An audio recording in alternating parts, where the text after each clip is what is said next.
जय महाराष्ट्र मित्रांनो, भारतीय रेल्वेमध्ये जॉब पाहिजे तर आरआरबी जेईची नोटिफिकेशन आली आहे. महत्त्वाचं म्हणजे फॉर्म भरणं सुद्धा सुरू झालंय. 3993 जागांसाठी ही भरती असणार आहे. त्यामुळे आजच्या व्हिडिओत आपण समजून घेणार आहोत कशा प्रकारे अप्लाय करायचं, कोण कोण अप्लाय करू शकताय, स्टडी मटेरियल, सिलेबस, संपूर्ण माहिती सांगतोय. पीडीएफ थोडी मोठी आहे, समजायला थोडी अवघड आहे, पण अगदी सोप्या भाषेत समजून सांगतोय.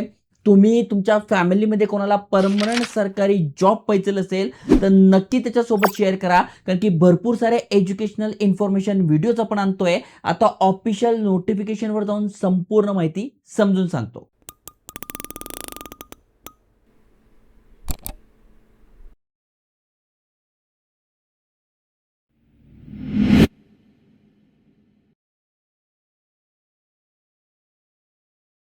तर मित्रांनो, तुम्ही स्क्रीनवर बघू शकताय, भारत सरकार रेल मंत्रालय रेल्वे बोर्ड भरती यांच्यातर्फे हे अपडेट आलंय. ही यांची ऑफिशियल वेबसाईट आहे आणि ही यांची नोटिफिकेशन असणार आहे. तुम्ही बघू शकताय, नोटिफिकेशन नंबर दिलाय 4/2026, म्हणजे आता या वर्षामध्ये ही चौथी नोटिफिकेशन आहे. आरआरबी म्हणजे रेल्वेतर्फे मोठ्या प्रमाणात भरती निघते आणि त्याच्यासाठीच आपण अप्लाय करू शकणार आहोत. इथे बघा, खूप जास्त पानं आहे, भरपूर मोठी पीडीएफ आहे आणि सगळ्या टॉपिकनुसार इथे दिलेलं असणार आहे. ओके, आता महत्त्वाच्या तारखा समजून घेऊ. तर ही शॉर्ट नोटिफिकेशन आली होती 25/7ला, पण मेन नोटिफिकेशन काल आलेली आहे आणि आजपासून फॉर्म भरणं सुरू झालंय. 14/8/2026 पासून आपण अप्लाय करू शकतोय. 13/9/2026 ही अप्लाय करायची शेवटची तारीख आहे. म्हणजे टोटल 1 महिना मिळतोय आपल्याला अप्लाय करण्यासाठी.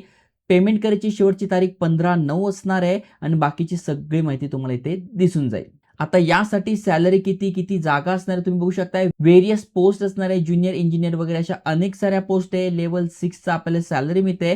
35,400 ही बेसिक सॅलरी आहे. भरपूर सारे अलाउन्सेस मिळतात, त्यामुळे आपली सॅलरी पण वाढते. आणि सगळ्यात महत्त्वाचं म्हणजे 18 ते 33 वय आहे. कॅटेगरीत नसाल तर वयामध्ये पण सूट दिली आहे, ते पण सांगतोय. आणि 3,993 जागा आहे. आता आपण कॅटेगरीनुसार बघू कोणासाठी किती जागा आहे. तर तुम्ही ओपन कॅटेगरीत नसाल 1,699 जागा, एसटी साठी 624, एसटी साठी 363, ओबीसी साठी 913 जागा आहे.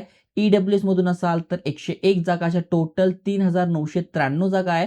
डिपार्टमेंट वाईज पण बघू, म्हणजे तुमचं शिक्षण काय झालंय, थोडक्यात इंजिनिअरिंग तुमचं झालंय तर बघा 1,638 जागा आहे. तुम्ही कॅटेगरीनुसार बघू शकताय. त्याच्यानंतर मेकॅनिकल झालाय तर 1,125 जागा आहे, कॅटेगरीनुसार दिले, म्हणजे you're, SC, ST, OBC, EWS. Okay, त्याच्यानंतर इलेक्ट्रिकल जर तुमचं झालं असेल तर 599 जागा आहे, कॅटेगरीनुसार इथे दिलेलं आहे. पुढच्या पोस्टसाठी तुम्ही इथे बघू शकताय 324 जागा आहे. एस-एन-टी साठी बघू शकताय 307 जागा आहे. अशा टोटल बघायला गेलो तर 3,993 जागा आहे. कॅटेगरीनुसार सुद्धा इथे तुम्हाला बघायला मिळतील. त्याच्यानंतर झोन वाईज आपण बघून घेऊ. जसं की आपण महाराष्ट्रामध्ये राहतो तर मुंबई झोन अंतर्गत आपल्या इथं तर तुम्ही इथे बघू शकताय 411 जागा असणार आहे. त्यामध्ये open category, SC, ST, OBC आणि ईडब्ल्यूएस इथे बघा वरती दिलाय. त्यानुसार सुद्धा आपण जागा चेक करू शकतो. म्हणजे की जर महाराष्ट्रात अप्लाय करतोय 411 जागा आहेत. आता यासाठी शिक्षण काय पाहिजे तर तुम्ही बघू शकताय, ज्युनियर इंजिनियर साठी तुम्ही अप्लाय करताय तर diploma degree in mechanical, electrical, engineering आणि एस-एन-टी तुमचं झालेलं आहे, किंवा तुमचं रिलेव्हंट स्ट्रीम मधून एज्युकेशन झालंय, तुम्ही अप्लाय करू शकताय ज्युनियर इंजिनियर या पोस्टसाठी. दुसरी जी पोस्ट आहे त्यासाठी तुमचा डिप्लोमा किंवा डिग्री झाली आहे, इंजिनिअरिंग झालंय, अप्लाय करू शकताय. आणि तिसरी जी पोस्ट आहे त्यामध्ये केमिकल सुपरवायझर, म्हणजे थोडक्यात हे शिक्षण झालंय तुमचं बॅचलर डिग्री त्याच्यामध्ये सायन्स आणि फिजिक्स केमिस्ट्री धरून, तर तुम्ही अप्लाय करू शकता. मिनिमम 55% तुम्हाला मार्क पडलेले पाहिजे. आता वयाची अट काय असणार आहे, ते तुमचं एज लिमिट जे आहे ते 1/1/2027 रोजी कॅल्क्युलेट केलं जाणार आहे, म्हणजे पुढच्या वर्षी. म्हणजे ज्यांचं वय अजून 18 झालं नसेल त्यांच्यासाठी संधी आहे, ज्यांचं वय 33 झालं असेल किंवा होणार असेल त्यांच्यासाठी संधी हुकते. ओके, तुम्ही इथे बघू शकता तुमचं वय 18 ते 33 पाहिजे. म्हणजे तुमचा जन्म इथे बघू शकता, इथे दिलेला आहे, कॅटेगरीनुसार सुद्धा दिला आहे. युआर, ईडब्ल्यूएस साठी किती पाहिजे, एससी साठी किती पाहिजे. ओके, म्हणजे 5 वर्षे सूट दिली आहे एससी एसटी साठी, म्हणजे 33+5. ओबीसी साठी 3 वर्षे सूट आहे.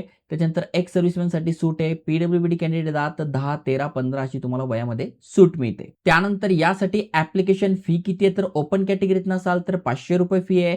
एससी एसटी साठी असाल, ईडब्ल्यूएस मधून असाल तर ₹250 फी आहे. एक्स सर्व्हिसमन फिमेल तुम्ही आहात, ट्रान्सजेंडर तुम्ही आहात तर ₹250 तुम्हाला फी असणार आहे. सगळ्यात महत्त्वाचं म्हणजे सिलेक्शन कसं असणार आहे, तर तुम्हाला पाहिजे तर स्टडी मटेरियल, बुक्स वगैरे मी ते तुम्हाला टॅग करून देईल. इथून तुम्ही मागून घ्या. 4 स्टेजमध्ये आपली ही सिलेक्शन प्रोसेस असते. सगळ्यात आधी असतं कॉम्प्युटर बेस्ड एक्झाम CBT 1, त्याच्यानंतर असतं CBT 2, त्याच्यानंतर डॉक्युमेंट व्हेरिफिकेशन, मेडिकल एक्झामिनेशन. इथे कुठल्याही प्रकारचा इंटरव्ह्यू होत नाही. मेन तुम्हाला ह्याचं ही कॉम्प्युटर बेस्ड 1 आणि कॉम्प्युटर बेस्ड 2 ह्या दोन्ही जर तुम्ही क्रॅक करताय तर तुमच्यासाठी चांगली संधी आहे. ओके. त्याच्यानंतर एक्झाम पॅटर्न कसं असणार आहे, तर CBT 1, CBT 2 साठी यांनी दिलाय 1/3 ची निगेटिव्ह मार्किंग असणार आहे. 90 मिनिटाचा पेपर असणार आहे CBT 1 आणि CBT 2 असणार आहे 120 मिनिटाचा.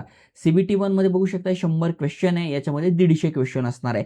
ऑब्जेक्टिव्ह टाइप म्हणजे मल्टिपल चॉईस क्वेश्चन असणार आहे. ओके.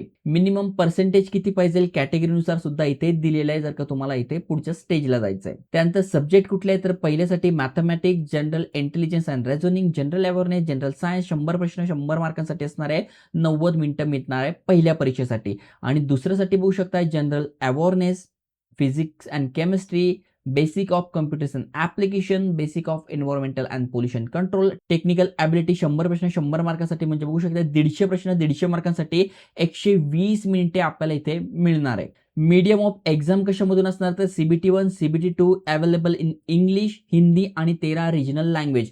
म्हणजे आपल्या मराठी भाषेमध्ये सुद्धा तुम्ही ही एक्झाम देऊ शकताय, जी एक चांगली संधी आहे. त्यामुळे तुम्ही तुमच्या फॅमिलीमध्ये कोणाला रेल्वे जॉब पाहिजे असेल तर नक्की त्यांच्यासोबत शेअर करा आणि अशाच एज्युकेशनल इन्फॉर्मेशनसाठी चॅनल सबस्क्राईब करून ठेवा. जय हिंद, जय महाराष्ट्र.